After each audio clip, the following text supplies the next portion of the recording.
Hello everyone, welcome to our channel Shiksha Diksha Hindi classes में आपकी Hindi teacher Sonam में। आज मैं आपके लिए बहुत ही आज का इम्पोर्टेंट क्लास है और ये आपके लिए प्रैक्टिस सेट 6 है।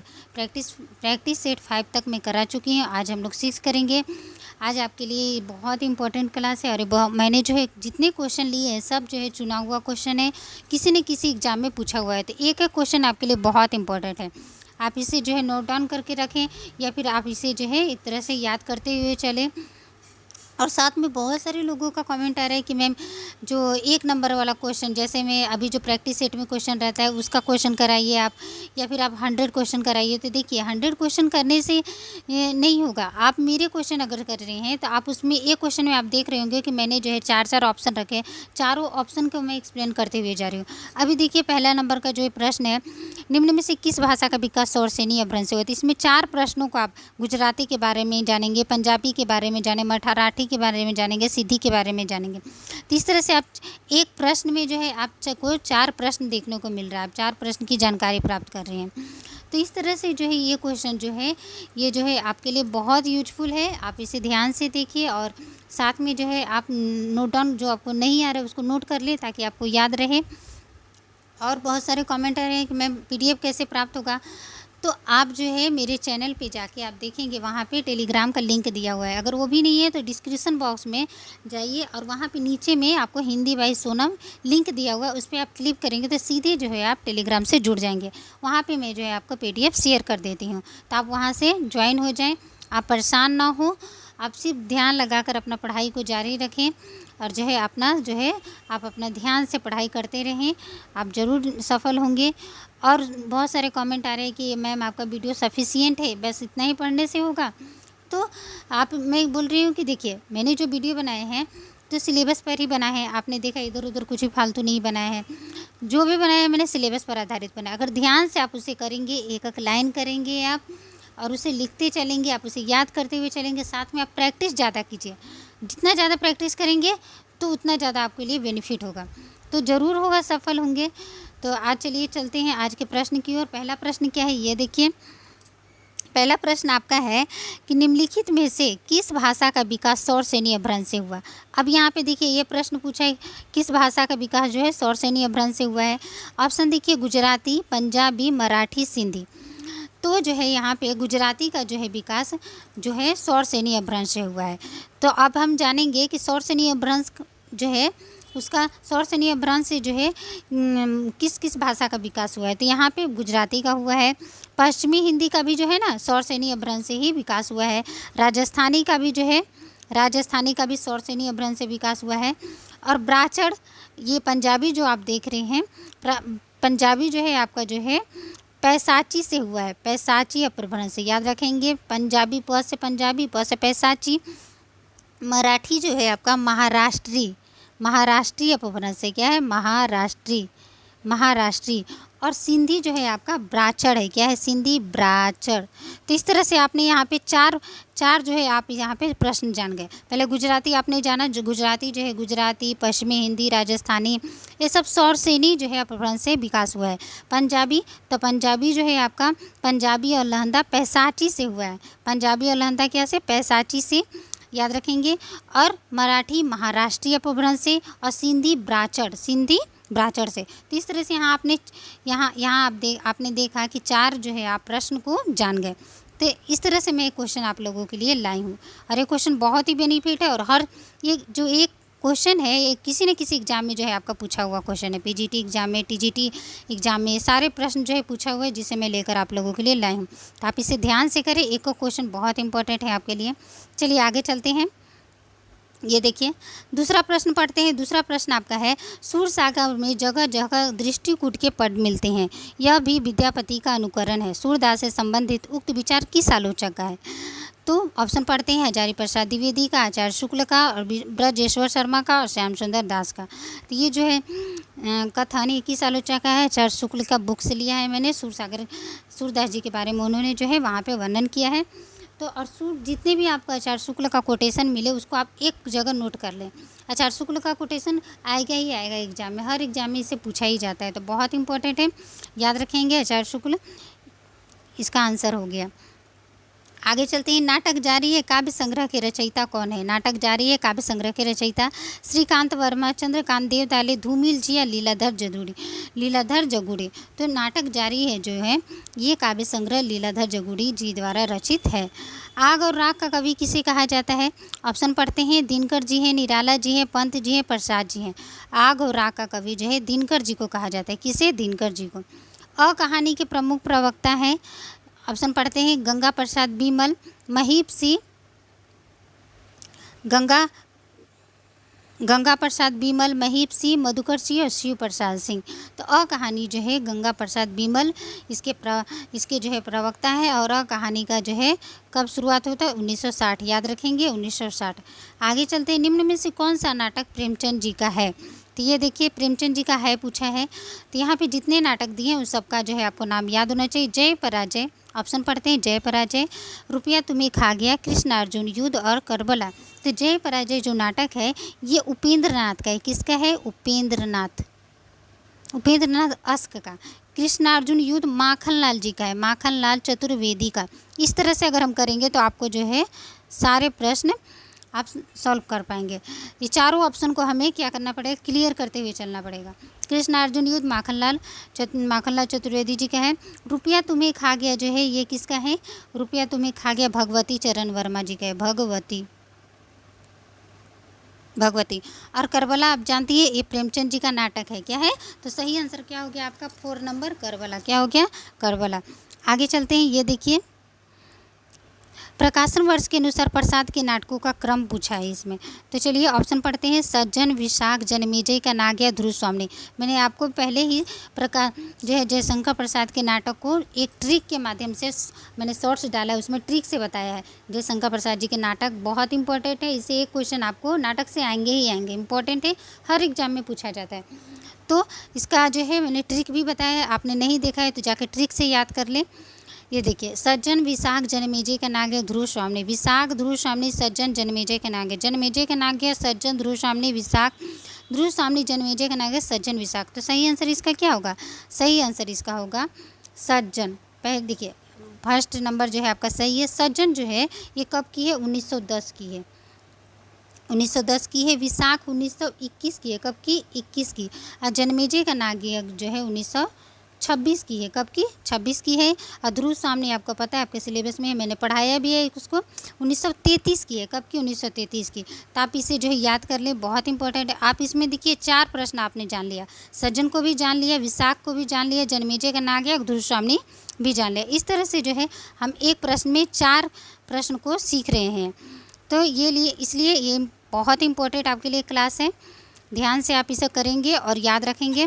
आगे चलते हैं। निम्न संप्रदायों को उनके प्रवर्तकों के साथ सम्मिलित करना है। सूची 1 दिया, सूची 2 दिया है। श्री संप्रदाय माधवाचार्य, ब्रह्म संप्रदाय विष्णु स्वामी, रुद्र संप्रदाय रामानुजाचार्य, सनकादि संप्रदाय वल्लभाचार्य, निम्बार्काचार्य। तो सही आंसर क्या होगा? श्री संप्रदाय जी जो है वो किससे संबंधित? रामानुजाचार्य से। श्री संप्रदाय रामानुजाचार्य हैं। ब्रह्म संप्रदाय माधवाचार्य। कौन? माधवाचार्य हैं। रुद्र संप्रदाय कौन है?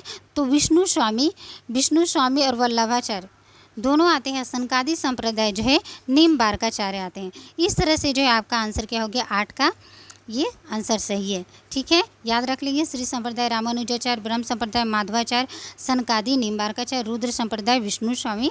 इस तरह से याद रखेंगे। आगे चलते हैं। निम्नलिखित में से कौन सी रचना जो है जीवनी नहीं है? इसमें आप लोगों को पूछा है जीवनी नहीं है। तो ऑप्शन पढ़ते हैं। कलम का जादूगर, कलम का सिपाही, प्रेमचंद घर में, मेरी पत्नी और भेड़िया। तो ये कलम का जादूगर, कलम का सिपाही और प्रेमचंद घर में तीनों जीवनी है, तीनों ही जीवनी है।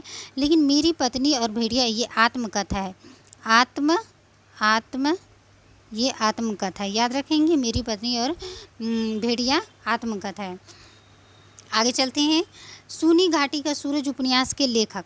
सूनी घाटी के सूरज उपन्यास के लेखक हैं श्रीलाल शुक्ल हैं, नरेश मेहता हैं, श्री हिमांशु श्रीवास्तव जी हैं, शैलेश मटियानी जी हैं। तो सूनी घाटी का सूरज जो है श्रीलाल शुक्ल का उपन्यास है, इंपॉर्टेंट है। और यहाँ पे जितने भी नाम दिए, चाहे नरेश मेहता, शैलेश मटियानी या हिमांशु श्रीवास्तव, इनके भी जो उपन्यास जो है आप एक एक करके जो इम्पोर्टेंट उपन्यास है आप इनको याद कर लें। तो इस क्वेश्चन पूछ सकता है। आगे चलते हैं। काम और राम का द्वंद्व किस उपन्यास में चित्रित है? तो ऑप्शन पढ़ते हैं, मानस कहांस, चित्रलेखा, खंजन नयन और नाच्यो बहुत गोपाल। तो ये आंसर इसका सही क्या होगा? इसका सही आंसर है मानस कहांस।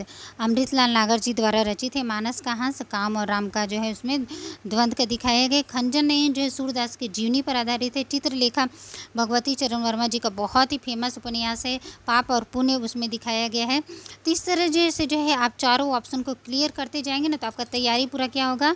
बहुत ही आपका तैयारी अच्छी तरह से होगा। आगे चलते हैं।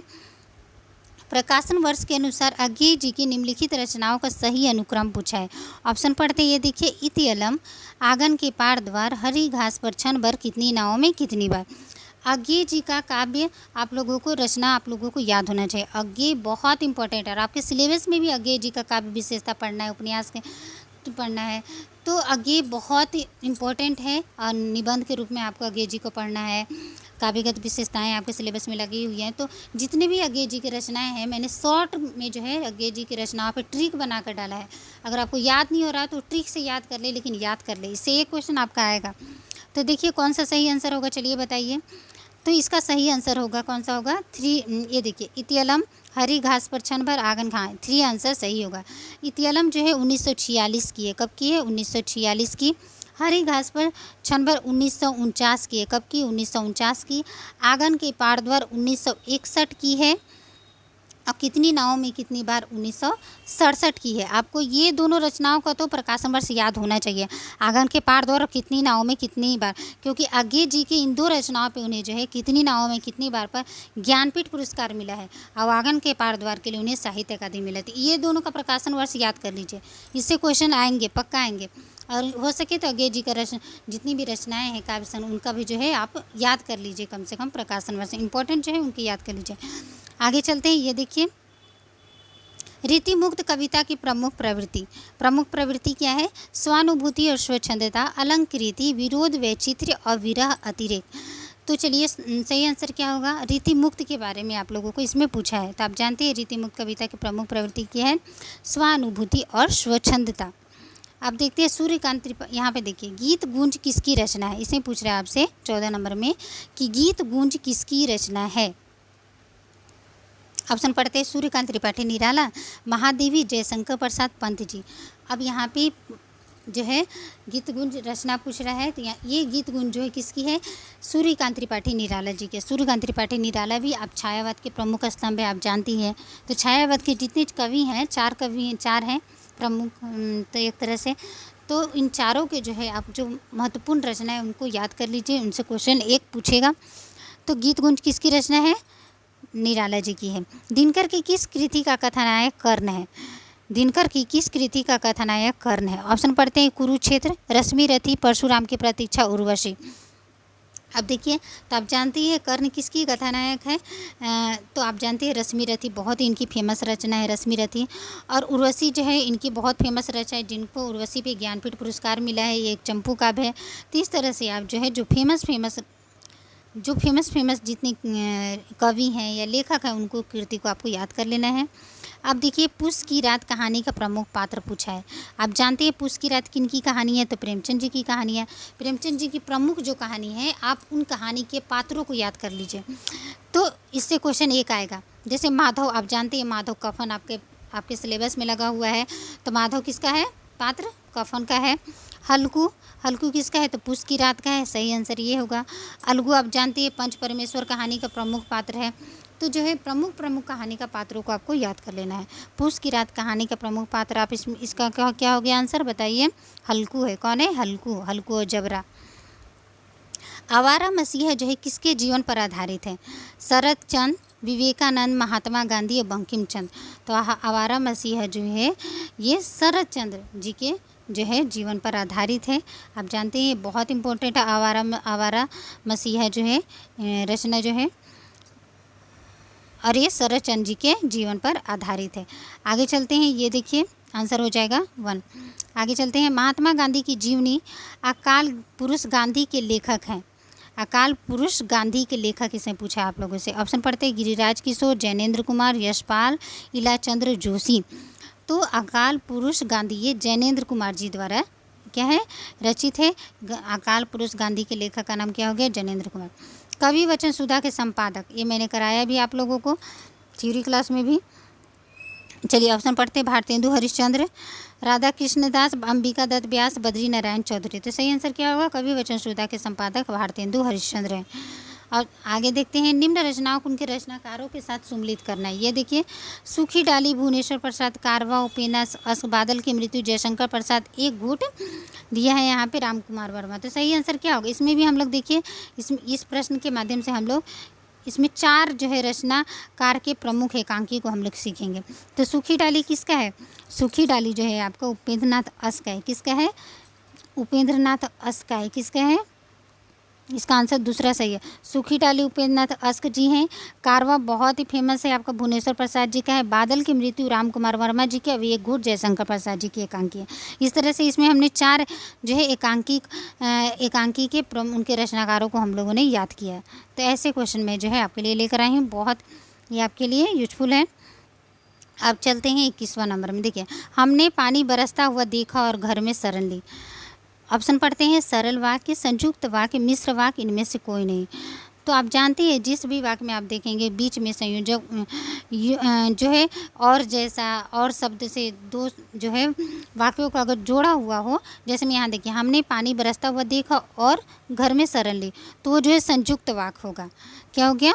संयुक्त। योजक चिन्ह जहाँ पे लगा हुआ हो, योजक शब्द लगा हुआ, तो वहाँ पे जो है वो क्या होता है? संयुक्त वाक्य होता है। तो ये कौन सा है? संयुक्त वाक्य है। जहाँ किसी वस्तु को बढ़ा चढ़ाकर वर्णन किया जाए तो वहाँ पे अलंकार होता है। उत्प्रेक्षा अलंकार होगा, उपमा अलंकार होगा, अतिशयोक्ति अलंकार होगा या रूपक अलंकार होगा। तो आप जानती हैं जहाँ किसी भी वस्तु को बढ़ा चढ़ाकर वर्णन किया जाए वहाँ अतिशयोक्ति अलंकार होता है। क्या होता है? अतिशयोक्ति अलंकार, बढ़ा चढ़ाकर वर्णन करना। उस विकल्प को चुने जो उपसर्ग से बना नहीं है। उपसर्ग से जो बना नहीं है। ऑप्शन क्या है? प्रताप, उपाध्यक्ष, विदेश, भ्रांता।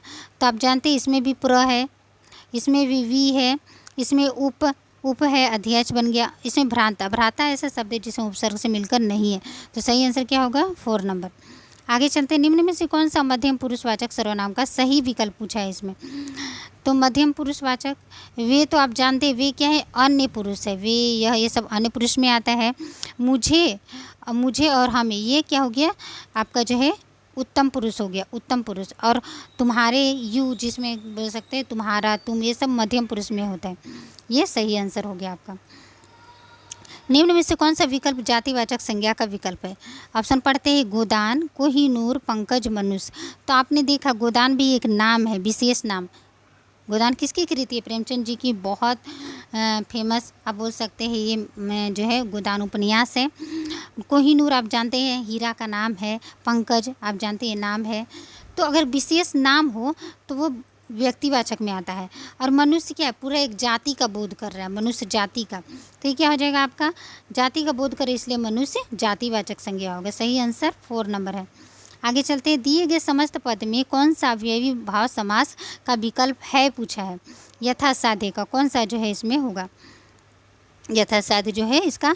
अब चलिए देखिए ऑप्शन पढ़ते हैं। यथा का साध्य, विग्रह करने पर यथा का साध्य होगा, या न साधने योग्य होगा, या जितना साधा जा सके, या साधने के लिए। तो यथा साध्य का जो है अगर विग्रह करते हैं तो क्या होता है? जितना साधा जा सके। इसका सही आंसर क्या होगा? सी होगा। क्या होगा? सही, सी। देवनागरी लिपि के शब्द के ऊपर एक रेखा खींची जाती है, उसे क्या कहते हैं? ये आप जानते ही होंगे। सही ऑप्शन क्या होगा? ऑप्शन देखते हैं फिर भी। सिरो रेखा, अर्धवृत्ताकार, सरल रेखा, तिरछी रेखा। जैसे हम लोग यहाँ पे लिखे देव, तो जो ये जो लिख रहे हैं इसके ऊपर ये जो लाइन खींचा है इसको क्या बोला जाता है? इसको बोला जाता है सिरो रेखा। क्या? 1 नंबर है। क्या आंसर होगा? सिरो रेखा। आगे चलते हैं। ये देखिए आलोक शब्द का विलोम है शब्द है। आलोक शब्द का विलोम पूछा है इसमें। ऑप्शन पढ़ते हैं। ए विभा, अनन्य, कांति, तिमिर। तो आलोक शब्द का जो है विलोम शब्द क्या होता है? तिमिर होता है। क्या होता है? तिमिर। सही आंसर क्या होगा? डी। आगे चलते हैं। भाषा का निर्माण होता है। ऑप्शन पढ़ते हैं। मौन ध्वनियों से, अव्यक्त ध्वनियों से, व्यक्त ध्वनियों से, या मुख ध्वनियों से। तो भाषा का निर्माण जो है व्यक्त ध्वनियों से होता है। जब हम बोलते हैं किसी भी चीज़ को हम बोल रहे हैं तो इससे क्या हो रहा है? एक भाषा का निर्माण हो रहा है। तो सही आंसर क्या होगा? 3 नंबर। भाषा का निर्माण व्यक्त ध्वनियों से होता है। खड़ी बोली हिंदी का उद्भव किस अपभ्रंश से हुआ है? खड़ी बोली जो है हिंदी का उद्भव किस अपभ्रंश से हुआ? चलिए सही आंसर बताइए। पैसाची से, मागधी से, अर्धमागधी से या सौरसेनी थे? तो खड़ी बोली हिंदी का उद्भव जो है सौरसेनी अपभ्रंश से हुआ है। किससे? सौरसेनी से। चलिए, ये था आज का कुल जो है टोटल 30 प्रश्न थे। 30 प्रश्न में जो है आपने देखिए किस तरह का प्रश्न का लेवल था आप लोगों ने। आप इसे जो है सॉल्व कीजिए और कमेंट में मुझे बताइए कि आपको ये वीडियो कैसी लग रही है। लाइक शेयर कीजिए और जो है अपने फ्रेंड सर्कल में जो है आप इसे शेयर कीजिए प्लीज़ फ्रेंड्स। आगे चलते हैं। यहाँ पे देखिए आप नीचे में जो इसका आंसर की भी आपका लिख दिया गया है, आप इसे मिलाएंगे और जिसमें भी डाउट होगा आप इससे जो है यहाँ पे आंसर की देख सकते हैं। और जिन भी फ्रेंड्स को जो है इसका PDF नहीं चाहिए, फिर मैं बोल रही हूँ आप टेलीग्राम से जुड़ जाइए। डिस्क्रिप्शन बॉक्स में जो है टेलीग्राम का लिंक भी दिया गया है, नहीं तो आप मेरे चैनल पे जाके, जहाँ पे मेरा चैनल है वहाँ पे जाकर ऊपर में वहाँ भी टेलीग्राम का लिंक दिया हुआ है, आप उससे जुड़ सकते हैं। वहाँ पे आपको जो है PDF का जो है वहाँ पे जो है आपको टेलीग्राम का लिंक मिलेगा, आप उससे जुड़ जाइए, वहाँ पे मैं आपको PDF सेंड कर दूँगी। तो आज के लिए इतना ही फ्रेंड्स, मिलते हैं नई वीडियो में नए टॉपिक के साथ। और जो भी नए आए हुए मित्रगण हैं मेरे चैनल पे, वो चैनल को सब्सक्राइब कर लें ताकि आगे आने वाली वीडियो का आपको नोटिफिकेशन मिलती रहे। तो पढ़ते रहिए, मुस्कुराते रहिए, ऐसे ही धैर्य लगाकर मन लगाकर पढ़िए, सफलता ज़रूर मिलेगी। तो thank you everyone, thank you.